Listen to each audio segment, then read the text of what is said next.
What's up, guys? It's your boy Santos to Destroy It, and I am back with part 3 of What If Gaara and Naruto were blood brothers. So, a quick recap, because I haven't posted in forever.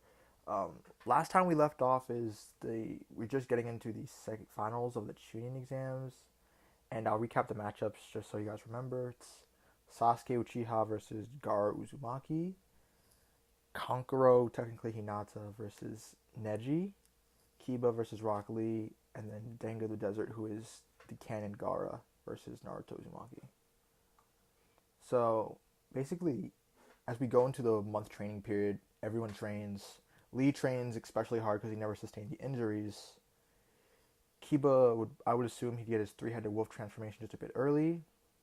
Hinata and Neji train with the Hyuga family. Naruto and Gaara's training is most up in the air, as you could say that they both train with Jiraiya. They both get summoning contracts. Naruto learns how to access the Nine Tails, and I believe Gaara, like being the prodigy that he is, he would learn the Rasengan over that period of time. So he would have the Rasengan. He would work on combining chakra natures into it. He also just work on his deployment speed of his Iron Sand. And we have that. Jiraiya just motivates them, and they get overall gains in ninjutsu, taijutsu, and physicality because they're always just sparring with each other. So by the time we hit the final round of the tuning exams, Naruto's abilities are as follows: Shadow Clones, Taijutsu, Shadow Clone strategies, Nine Tails chakra control, as well as the first two steps of the Rasengan. Whereas Gaara has Iron Sand, special ability I'll reveal later, Taijutsu, Shadow Clones, Sealing, Funjutsu, and then Rasengan slash an Elemental Rasengan. That I'll name later. So now we in the tuning exam finals. So at first, the first match is Neji versus Hinata. Even though Hinata trained, I still don't believe that she would be able to beat Neji because Neji would also be training. So Neji moves on, and then Rock Lee bodies Kiba, and it's just not even close because Rock Lee would probably have to go at maximum third gate, maybe fourth gate to beat Kiba once he gets in the three-headed wolf, and just Leaf Hurricane would take him out. Now we have Gaara Uzumaki versus Sasuke Uchiha. You may think that this match may be very easy to call on pen and paper. Like, it looks easier to call than it actually goes down. Because this version of Gaara compared to the canon Gaara doesn't have the crazy absolute defense, but is more mobile and focused because he never had Shukaku eating out of sleep. And he also has a Rasengan. You could make the case that Sasuke is slightly faster and has better reaction time because of the Sharingan. And you could make the case for a domino effect that Gaara's there, he's strongest, and Sasuke, as a result, Sasuke is stronger, than Naruto's stronger, you get domino effect. But I don't know if if a Chidori is able to penetrate Iron Sand because Iron Sand is so much more dense than sand. Let's just say it is able to penetrate it. Gaara would just like close the sand around Sasuke. Sasuke would substitute breakout, and Sasuke would probably be really upset because he had to reveal more and more of his jutsu. But I feel like he'd think it's worth it at the end of the day because Gaara is such a worthy opponent. So Sasuke just does a ton of fire style, tries to ready up another Chidori. Sasuke's pushing his speed up to the max, and then you get a classic Chidori Rasengan clash. And then since it's been stated that the Rasengan is stronger than the Chidori, I do believe that Gaara would ultimately win this clash, but this would not win him the match because it's Sasuke. And then I guess he'd ready up another Rasengan, and then probably before Sasuke can even do anything, just slam it into him. I know this seems a bit brutal, but it's the only way because based just how the tuning exams were structured back in the day, it was either like death or give up, and I don't think Sasuke is the type to give up. So I think Gaara would just have to put him down but not kill him. So yeah, you have that, and then so Gaara wins over a long fought battle, and then just if Sasuke tries to move, he'll just restrict him with his Iron Sand. Then now we have Naruto versus Denga of the Desert. Now, as this Denga's literally just Gaara, canon Gaara with a different name. I do believe that Sasuke and Gaara's match would eat up so much time that um, the Genjutsu would have already happened, so they would not have even been able to fight. Now think about this. Denga being not able to fight is much more bloodlusted than he was in canon because he got to fight a little bit, and now his fighting style once they get to the woods and stuff is going to be much more lethal. So everything goes as canon except rather than Sasuke being the one following, it's Naruto. Naruto basically bodies everyone who's in his way. Kushino still fights Kankuro in that, and now Denga's in partial Shukaku transformation, and Naruto and him are just facing off against each other. Sasuke's literally helpless because he got a Rasengan slammed into him. So you could really say that Sasuke and Gaara at this point in the battle are just non-factors. So Denga fights much more ruthlessly, much more bloodlusted against Naruto. And Naruto takes much, much more damage than he did in canon because Gaara's fighting with intent to kill. I mean, he did fight with intent to kill, but like now it's like more intent to kill at an earlier stage. So we have the perfect possession of Shukaku. This happens much earlier in the fight because Gaara and Sasuke's fight lasted much longer.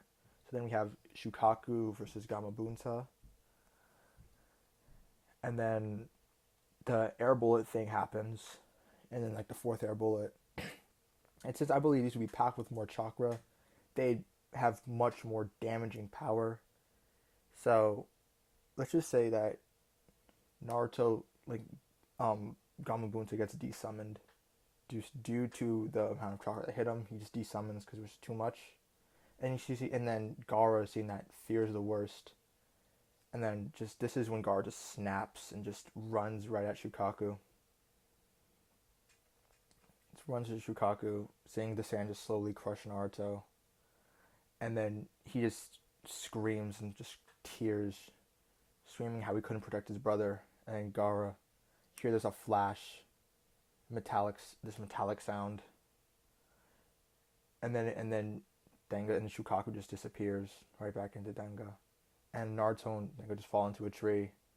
And then Naruto still punches Denga like he did to Gaara in canon. And then has to talk no jutsu about precious friends and precious people to you. And then just has to talk no jutsu. Sasuke comes, Sand siblings come, everyone is taken away. Naruto and Gaara go to the hospital. Third Hokage still dies, and then the search for Tsunade just happens. So after a couple days, both Naruto and Gaara go to Jiraiya. And then Gaara tells Jiraiya about the strange thing that happened against Shukaku. Jiraiya thought the possibility that Kushina may have passed her abilities onto him, but they had to put that thought to the side as they were going on the search for Tsunade. So the Akatsuki still attack Naruto. Everyone's body, but it's like Naruto and Gaara versus Itachi and Kisame. And right before Itachi cleaves off Naruto's legs, the thing happens again. The thing that happened against Shukaku. The chakra chains come out and wrap around Kisame's sword, Samehada, and just restrain it. Kisame shocked, Gaara shocked, Naruto shocked. But mind you, these chakra chains are extremely stamina draining, so Gaara can't really hold them for long. But in that time he held them, Naruto was able to create some sort of diversion and just get them out of there. But the Akatsuki, Kisame, and Itachi follow them, and it's just basically a bloodbath because Itachi already just gave Sasuke and Kakashi the Tsukiyomi, so they're out for the count. So they have to find Tsunade at this point. So it's a barrage of shadow clones, Rasengans, Iron Sand, chakra chains, whatever they can, about to try and hold off Itachi and Kisame until Jiraiya comes. So Jiraiya comes, does the Mouth of Tojutsu, gets them out of there. Itachi and Kisame have to pull out because they don't want to cause a scene. Itachi steals Amaterasu. Kakashi and Sasuke go to the... Jiraiya steals Amaterasu. Kakashi and Sasuke go back to the hospital. And now they have to search for Tsunade, like I said. So Gaara recovers. They head off to the hospital to find Tsunade. And when they get to the bar that Tsunade's in, Naruto and Tsunade saw that same argument because I don't have any reason why they wouldn't, because their personalities would still clash. Gaara desperately tells Naruto to calm down, and then Tsunade challenges Naruto to the bet of learning the Rasengan. She looks at Gaara, asks him if he wants to participate, but he says that it would be unfair, and she would really live up to her name with a legendary sucker. So, I am also assuming, just a side note, that Tsunade does not know that they are the two children of Minato and Kushina. So, back to the story. Tsunade asks why the bet would be unfair for her, and he extends his hand and produces a normal Rasengan. Tsunade is shocked and looks at Jiraiya and just questions his whole ability of teaching young kids overpowered jutsu. But she still thinks she can win against Naruto because Naruto doesn't look like a prodigy like his brother. So we go to the Rasengan training. Naruto picks it up. Gaara starts attempting to add wind to his Rasengan, so he has like the wind style Rasengan that Naruto had in part 2. And then now we get to the legendary Sannin fight where Orochimaru kidnaps Tsunade, and then it's just Kabuto Orochimaru versus Jiraiya, Naruto, Gaara, and Tsunade and Shizune. Tsunade gets paralyzed like in canon. Shizune gets knocked out, so it's Naruto, Gaara versus Kabuto.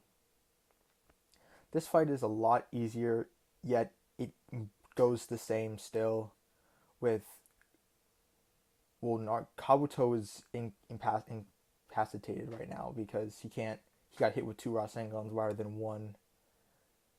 So both Naruto and Gaara got severely injured in that fight, and Tsunade is working to heal both of them. So, but Gaara's not as injured as Naruto, so he gets up and tells Tsunade to wait as he while she works on Naruto and stuff. And Jiraiya is getting overwhelmed by Manda as he was laced by the poison Tsunade gave him. Gaara's just trying to focus what little chakra he has left to just stall, make anything happen.